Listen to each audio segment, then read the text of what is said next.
اس خیال میں پھنسے ہو کہ کیا اب بھی یقین کرنا چاہیے یا پھر اللہ سے مانگنا چھوڑ دینا چاہیے، جب آزمائش کا زور بہت سخت ہو جائے تو جان لینا کہ یہ تمہاری تکلیف کا آخری مرحلہ ہے، کیونکہ معجزے ہونے سے پہلے سب کچھ اتنا ناممکن ہو جاتا ہے کہ اللہ پہ یقین رکھنا بھی ہوتا ہے۔ آسانی سے پہلے چیزیں اتنی کہ سب ختم ہوتا ہوا دکھائی دیتا ہے۔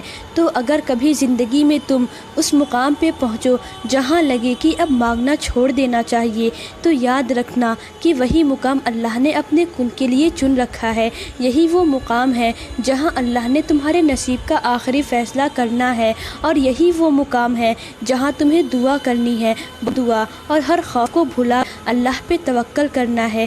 حالات کتنے ہی خراب کیوں نہ ہو جائے، تمہیں اللہ کی قدرتوں کا انتظار کرنا ہے، کیونکہ اللہ کی قدرتیں ہی تم تک تمہاری من چاہی چیز۔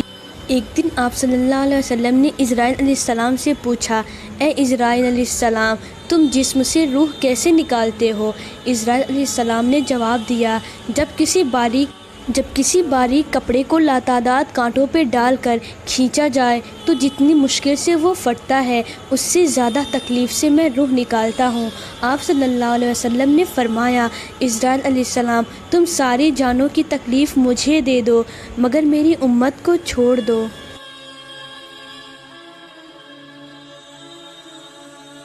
میں نے زندگی کے بہت سارے اسباق میں سے ایک سبق یہ بھی سیکھا ہے کہ جب ہم اللہ پر چھوڑ دیتے ہیں کوئی معاملہ، تو وہ رب ایسی جگہوں سے نوازتا ہے کہ انسان حیرت زدہ ہو کر سوچتا ہے کہ یا اللہ، میرے صبر کا اتنا اچھا پھل۔ ہم لوگ یہ سوچنے لگ جاتے ہیں کہ جس نے برا کیا اس کے ساتھ کچھ ہوا ہی نہیں۔ یہ نہیں دیکھتے کہ اللہ ہمیں دنیا میں کیا کیا دے رہا ہے اس کے بدلے، اور جہاں تک بات ہے اگلے کے مکافات کی، تو وہ اللہ بہتر جانتا ہے کہ کب کس کو کیسے اور کیا سبق دینا ہے۔ صرف ایک بار دل بڑا کر کے اپنا معاملہ اللہ پر چھوڑ کر اللہ کے سوا کوئی ہمیں سمجھ نہیں سکتا، کوئی ہمیں جان نہیں سکتا۔ ہر شخص کا نظریہ ہمارے بارے میں وقت اور نظر کے لحاظ سے بدلتا ہے۔ لوگوں سے کبھی ڈرنا نہیں چاہیے، کیونکہ لوگ صرف ڈرا سکتے ہیں۔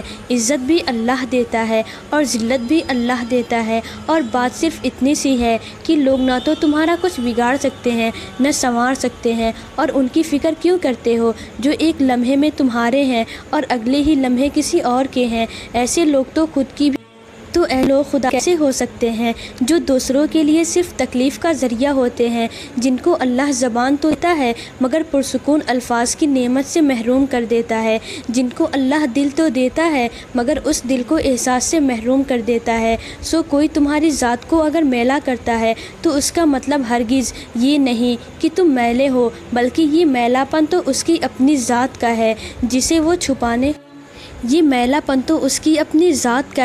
جسے وہ چھپانے کے لیے تمہیں گندا کر رہا ہے۔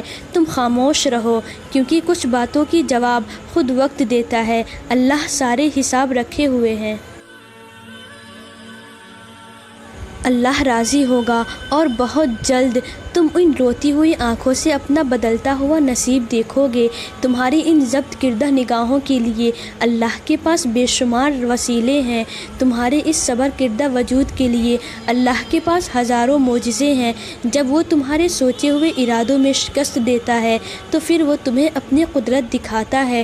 ڈرو نہیں، دعاؤں کا ضائع نہیں کرتا، وہ تمہیں اپنے راستے سے چلا کر تمہاری منزل تک لے جاتا ہے۔ یہ دیری تو اس کی محبت کا نرالا سا انداز ہے۔ جس کی آواز بھا جائے اس کی آواز کو وہ بار بار سننا چاہتا ہے۔ صبر رکھو، ایک راستہ بند ہونے کے باوجود اس کے پاس تمہاری دعائیں مکمل کرنے کے لیے ان گنت طریقے ہیں۔ اگر وہاں سے نہیں جہاں سے تمہیں امید تھی، تو اب وہاں سے دے گا جہاں سے تمہیں گمان بھی نہیں ہوگا۔ وہ جلد ہی کن کہے گا اور تمہارا بکھرا ہوا وجود پھر سے سمٹ جائے۔ الشوق يبقى في اغتراب